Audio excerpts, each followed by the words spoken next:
네, 반갑습니다. 논술 전문가 김법성입니다. 오늘은 논술 천재 성균관 제가 만든 교재 소개 강의를 찍도록 하겠습니다. 논술 천재 교재는 제가 논술의 기본적인 어떤 개념을 담고 있는 책이라면, 논술 천재 성균관은 이 논술 천재의 어떤 기본 개념을 바탕으로, 논술 천재의 기본 개념을 바탕으로 논술 를 보는 대학인 성균관 대학교 논술 시험에 어떤 식으로 접근할 수 있는지에 대한 방법을 구체적으로 풀어놓은 책입니다. 성균관 대학을 진학하고자 하는 학생들은 논술 천재 성균관 대학만 꼼꼼히 읽더라도 여러분들에게 큰 도움이 될 것 같아요. 자신감 가지고 차근차근 읽기 바랍니다. 저에 대해서 잘 모르시는 분들은 책을 보시면 책에 이제 날개에 조금 넣어 두었습니다. 저는 기본적으로 학생들에게 논리적 사고를 어떤 식으로 할 수 있을까에 대해서 초중고에 되게 관심이 많습니다.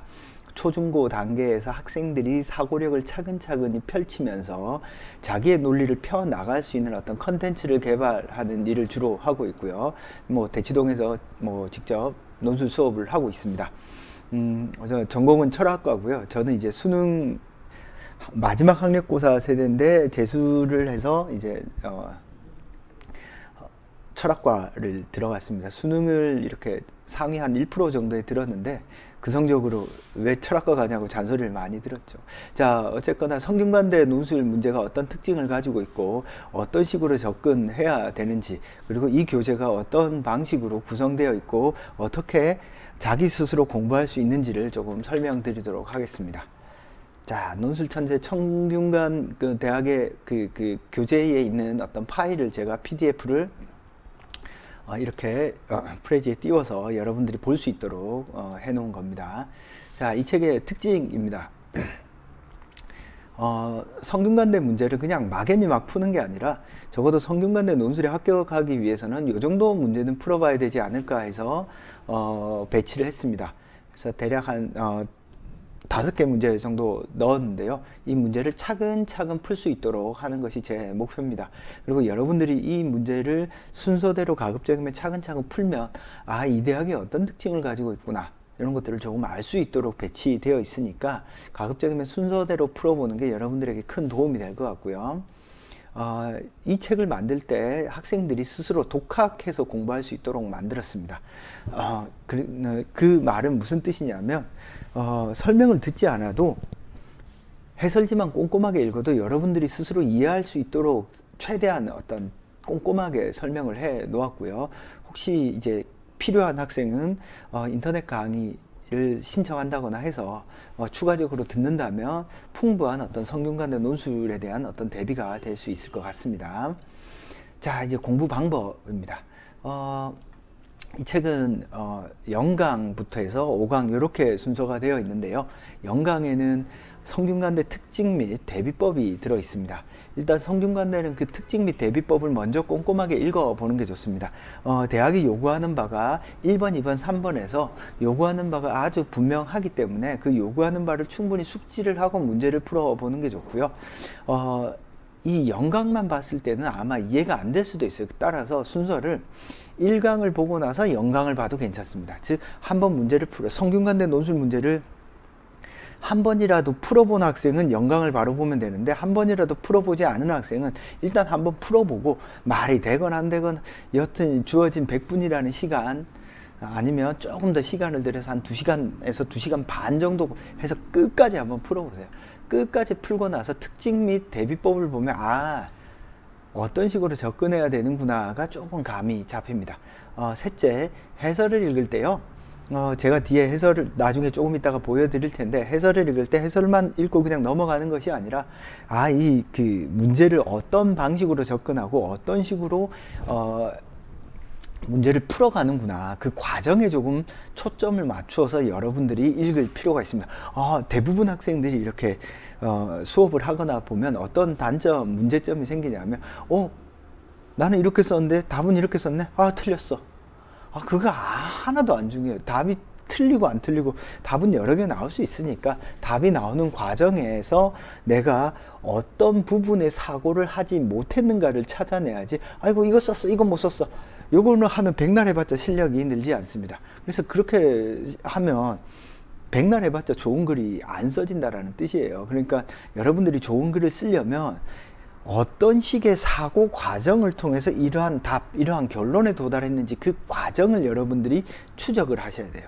그래서 가급적이면 답안을 볼 때도 예를 들어서 성대 같은 경우에 1번 문제에서 분류하고 각 입장을 요약하라고 그랬는데 나는 가제시문을 이렇게 썼는데 학교는 가제시문을 이렇게 썼구나. 아, 1번 제시문은 1번 제시문끼리, 2번은 2번끼리 이렇게 제시문끼리 비교해 보면서 각각의 제시문이 어떻게 답안에 표현되어 있는지를 꼼꼼하게 따져보는 것이 여러분들에게 훨씬 도움이 됩니다.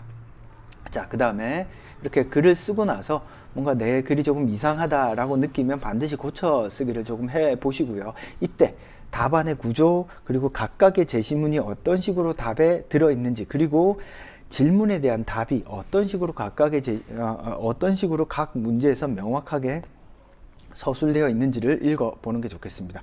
자, 그리고 공부를 하다가 내가 첨삭을 받고 싶다거나 궁금하다라고 하는 것은 논법닷컴에 들어오시면 제가 첨삭을 할 수 있으니까요. 거기에 들어오셔서 첨삭권을 구매하시면 제가 첨삭도 하고 강의도 하고 이렇게 1대1로 여러분들에게 맞는 어떤 가이드를 주니까 그걸 참고하시면 되겠습니다. 자, 이런 방식으로 여러분들이 공부를 하시면 되고요. 가급적이면 여러분들 스스로 충분히 공부할 수 있도록 제가 해설을 넣어 두었으니까요. 꼼꼼히 보는 게 좋습니다. 그래서 연강은 특징 및 대비법이 담겨 있습니다. 특징 및 대비법이 담겨 있으니까 차근차근 한번 읽어 보시는 게 큰 도움이 될 겁니다. 그리고 이 특징 및 대비법은 가급적이면 하나의 강의가 끝나고 나면 바로 읽어 보는 게 좋아요. 자, 1강을 문제를 풀고 나름대로 해설 읽었다. 그럼 특징 대비법 보는 거예요.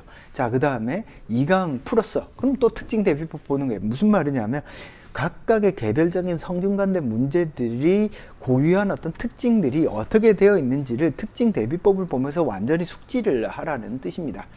자, 그래서 성균관대가 이제 2017년도부터 시험 시간이 100분으로 줄었잖아요. 그래서 지금 이 문제 푸는 순서는 기존의 어떤 문제 형태, 패턴과 가장 유사한 문제들 중심으로 넣어 두었습니다. 자, 3교시 기술 발전. 자, 이 문제를 택한 이유는요, 2018년도 모의논술 문제와 가장 유사하고 작년에 기출됐던 문제이기 때문입니다. 그리고 너무나도 최근에 많이 나오는 어떤 주제 중에 하나고요. 또 나올 수도 있을 것 같아요. 왜냐하면 기술 발전, 인공지능. 이 기술 발전이 뭐예요? 인간의 기술이 발전을 해가지고 뭔가 이전과는 다르게 어마어마한 어떤 편리함, 윤택함을 가져다 주는 것과 동시에 기술 발전으로 인해서 인간이 소외되고, 특히 어떤 인공지능이라든지 이런 게 발전되면서 인간의 노동이, 정신 노동이 소외되는 그러한 현상들이 발생을 하잖아요. 그러한 기술 발전의 문제를 다루고 있습니다. 특히 이제 성균관대는 기술 발전을 해야 되냐 말아야 되냐, 경쟁을 해야 되냐 말아야 되냐, 노동으로부터 벗어나는 것이 필요하냐 안 필요하냐, 안락사가 어떤 의미를 가지냐, 이렇게 어떤 쟁점되는 문제들을 항상 주는 경우가 많다, 성균관대는. 그래서 쟁점되는 문제를 주기 때문에 이 쟁점 사항이 쿵 부딪히는 상황이 누가 어떻게 어디서 충돌되는지를 정확하게 보여주는 것이 1번 문제의 의도입니다. 자, 그래서 1번 기술 발전 문제는 가장 최근의 문제랑 유사해서 넣었고요. 그 다음에 모의는 2018 모의는 대학에서 발표한 문제니까 반드시 꼭 풀어보는 게 좋습니다. 처음에 제가 시간을 처음에는 2시간에서 3시간, 2번 문제는 120분 뭐 이렇게 제한을 둔 이유는 처음 쓸 때 100분 안에 쓰려고 하면 그냥 원고지 갖다 그 제시문 갖다 베껴 쓰는 경우가 많습니다. 그런 것보다 일단 충분히 내 사고를 최대한 많이 해서 결론을 내보는 연습을 하라는 뜻입니다. 3교시는 노동 문제입니다. 노동 문제는 뭐 여기저기에서 정말 많이, 연대도 나왔고 이대도 나왔고 그죠, 고대도 나왔고 자주 나오는 문제 중에 하나입니다. 노동. 학생들에게 노동은 공부죠. 이 노동이라고 하는 것이 어떤 의미를 가지고 있는가, 자기 어떤 정체성과 주체성을 발휘하는 것이면서 동시에 노동을 하지 않으면 먹고 살지 못하잖아요. 인간을 구속하고 억압하는 것일 수도 있습니다. 이 양쪽의 어떤 쟁점들을 잘 읽어내기를 바라는 어떤 문제고요.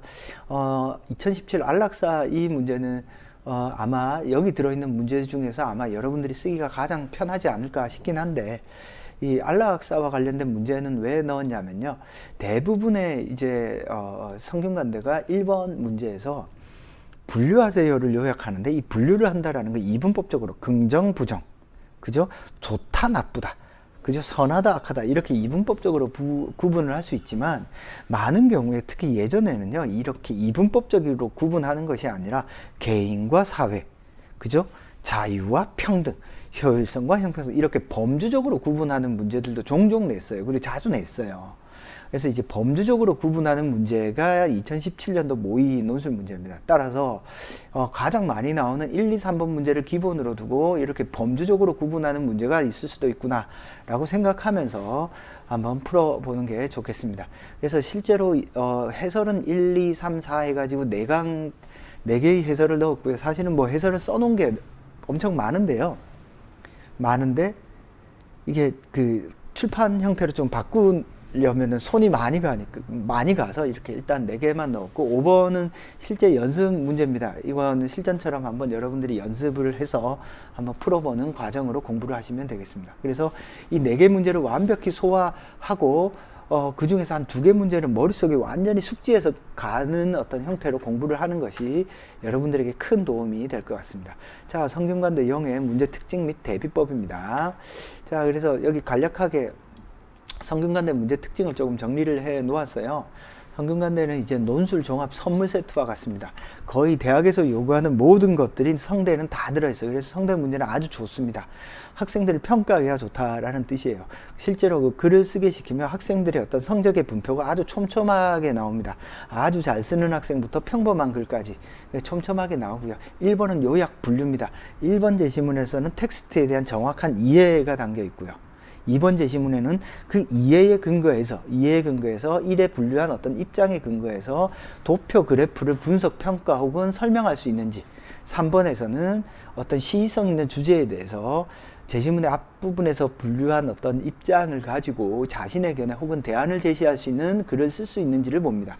그래서 성균관대에는 기본적으로 학생의 논술에 관련된 기본 어떤 능력, 스스로 도표나 그래프, 자기 견해를 쓸 수 있고 텍스트를 자기 스스로 분석하고 자기의 논리를 스스로 세울 수 있는 것까지를 물어보기 때문에 논술 종합 선물 세트다라고 볼 수 있겠습니다. 자, 2번째, 가장 중요한 건 1번을 정확히 독해하는 거예요. 왜 1번이 가장 중요하냐? 그래서 1번을 정확하게 독해하셔야지만이 그 1번의 독해를 근거로 2번, 3번에 끊임없이 적용이 됩니다. 그래서 1번을 제대로 풀면 풀수록 여러분들이 2번, 3번을 좀 더 꼼꼼하게 적용해 나갈 수 있다라고 볼 수 있겠습니다. 그래서 단순히 어떤 비교 분류하는 데 급급하지 말고 핵심 쟁점을 정확하게, 요거는 학교에서도 말을 했는데요. 2018학년도 학교에서 발표한 논술 가이드북에 보면 우리는 어떤 핵심 쟁점을 학생이 잘 파악하고 있는가, 이 핵심 쟁점과 관련해서 각각의 제시문이 어떤 차이가 있는지를 정확히 학생이 구별해 낼 수 있는가를 묻습니다. 따라서 아주 중요한 어떤 포인트입니다. 분류하는 데 급급하지 말고 각각의 제시문이 정확히 구별되어야 됩니다. 3번째, 2번은 도표 그래프에 대한 분석을 묻는다면 3번은 어떤 일관성 있는 자기 논리를 펼 수 있는 자기 견해나 대안 제시형 문제를 냅니다. 그래서 시의성 있는 주제에 대해서 너는 어떻게 할래? 정부는 어떻게 하는 게 좋니?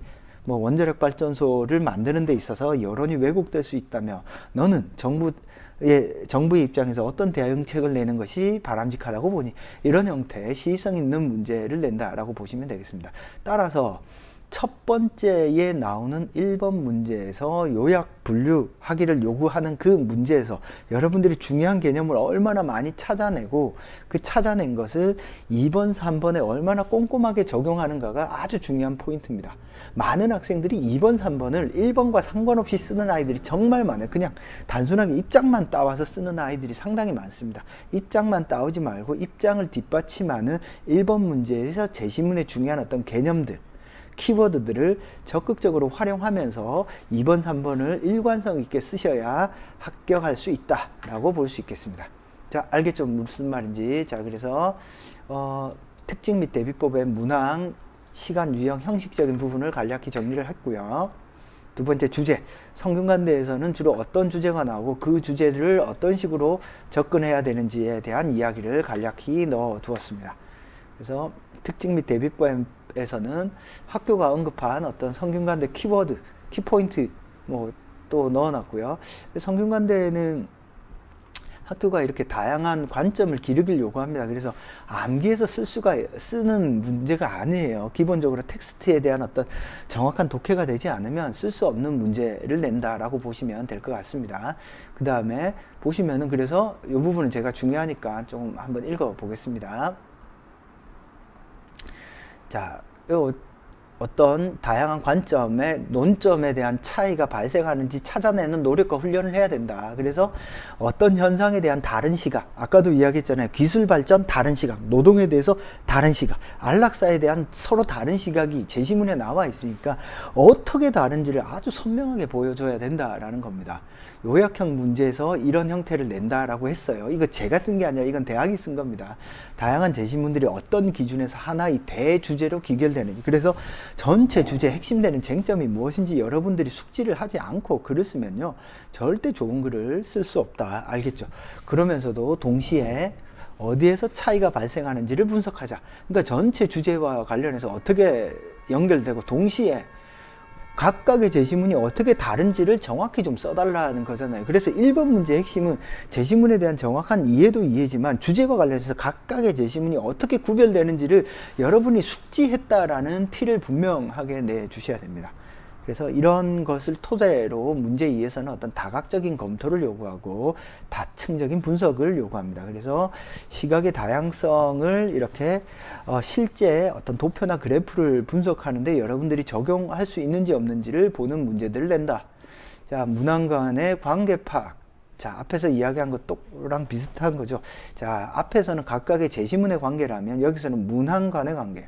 자, 성균관대는 1번, 2번, 3번이 아주 긴밀하게 연결되어 있습니다.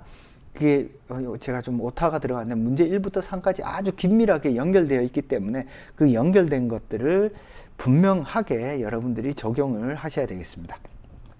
자, 이런 성균관대의 어떤 특징들이 있고요.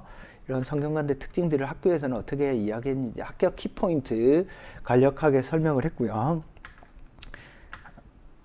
그 다음에 시간 배분 어떤 식으로 하는 게 좋은지 1번을 대략 40분에서 45분 정말 길게 쓴다라고 하면 45분까지도 괜찮습니다. 다만 45분 길게 쓰면 50분까지도 괜찮은데 45분 되면 1번은 거의 완성이 되어 있어야 됩니다. 그리고 1번, 2번, 3번을 별도로 보지 말고 1번, 2번, 3번을 쭉 같이 보셔야 됩니다. 그 2, 3번까지 분석하는 시간까지 해서 40분에서 50분 사이로 보면 돼요. 그래서 전체를 훑어보고 전략을 짜야 돼요. 왜 1번 보고 1번 쓰고 2번 보고 2번 쓰면 안 되냐? 얘기했잖아요. 1번, 2번, 3번이 연결되어 있다니까요. 그래서 학생들이 1번 보고 1번 쓰다가 분류를 하고 다 글을 썼는데 2번 보니까 내가 앞부분에 1번을 잘못 분류했다라는 걸 깨닫는 경우가 아주 많습니다. 따라서 1번을 전체적으로 다 정리정돈을 한 다음에 2번, 3번을 이어서 가는 게 좋습니다. 그래서 주어진 100분의 시간 안에 완성도 있는 글을 쓰는 학생이 정말 드뭅니다. 완성도 높은 글을 써야지 통과될 수 있고요. 이 완성도는 크게 두 가지인데 하나는 일관성이에요. 그래서 1번, 2번, 3번에 일관성 있게 정리되도록 글을 써야 되고요.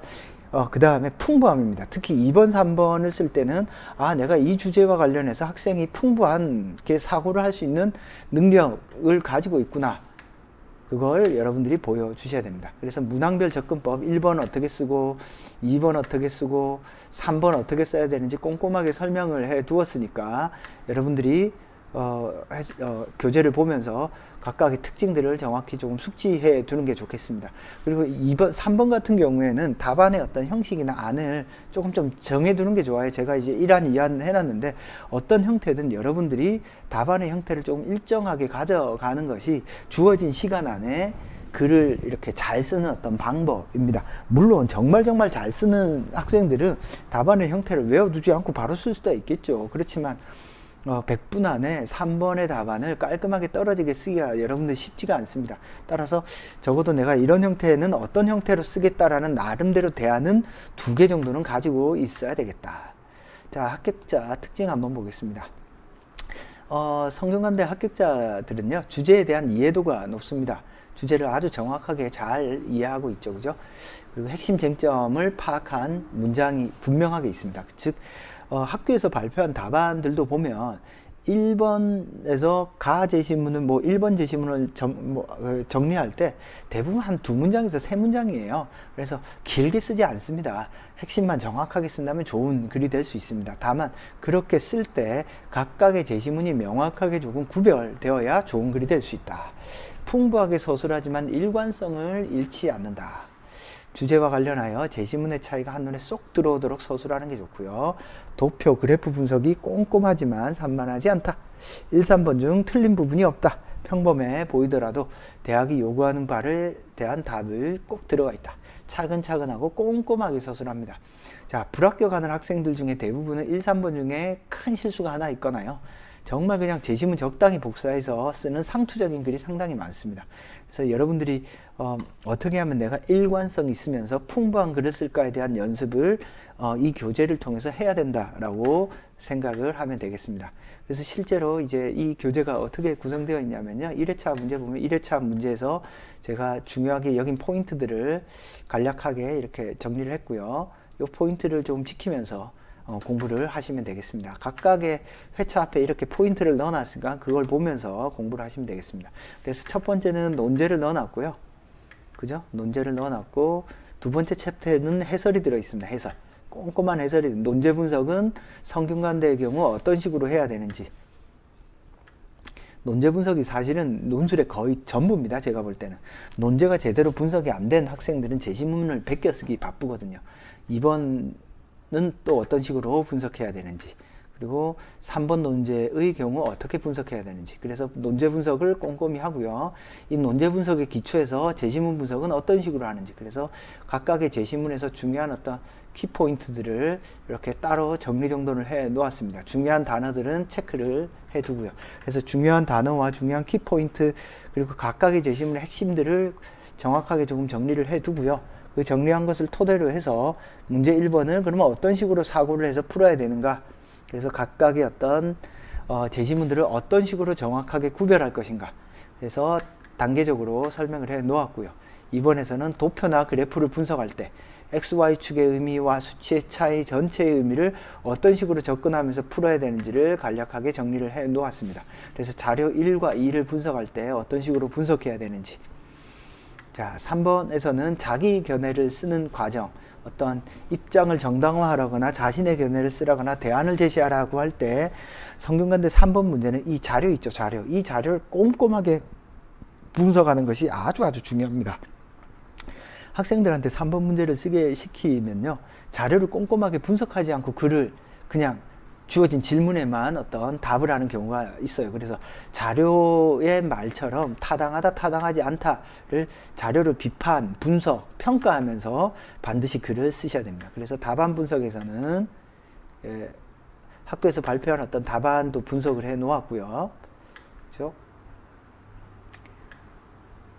1, 2, 3번에 대한 어떤 학교 측 답안, 참고 답안도 넣어서 어떤 식으로 쓰는 것이 깔끔한 글이 되는지, 학생글 하나 넣어서 이런 식으로 쓰면 어떤 식의 문제가 되는지를 넣어 두었습니다. 그래서 여러분들 스스로 채점할 수 있도록 채점표를 넣어 두었으니까 내가 그 채점표 중에 어디에 해당되는지를 스스로 좀 채점해 보면서 자기의 글에 대한 어떤 평가를 하면 될 것 같습니다. 마지막에 학교에서 발표한 간략한 어떤 자료들을 넣어 두어서 학교 측 자료를 보면서 정리정돈을 할 수 있도록 교재가 구성되어 있습니다. 대략 이런 형태로 구성되어 있고요. 2018년도 어떤 모의도 마찬가지로 이렇게 단계적으로 되어 있으니까 여러분들이 교재를 보면서 공부를 하시면 될 것 같아요. 자, 이런 형태로 구성되어 있습니다. 제가 이렇게 이 책을 통해서 목표한 바는 여러분들이 비싼 돈 들여서 학원을 가지 않더라도 이 책만으로도 성균관대 논술이 충분히 대비될 수 있도록 하는 것이 제 목표입니다. 그래서 자신감 가지시고 단단히 책을 읽어가면서 스스로 문제를 풀어가고 점검해 간다면, 그리고 해설지를 꼼꼼하게 본다면 여러분이 원하는 어떤 결과가 충분히 도달할 수 있을 거다라고 저는 생각을 합니다. 자, 성균관대 강의 이 논술 천재 소개 강의입니다. 궁금하거나 의문나는 것은 논법.com으로 질문을 주시면 제가 언제든 답변 드리도록 하겠습니다. 감사합니다.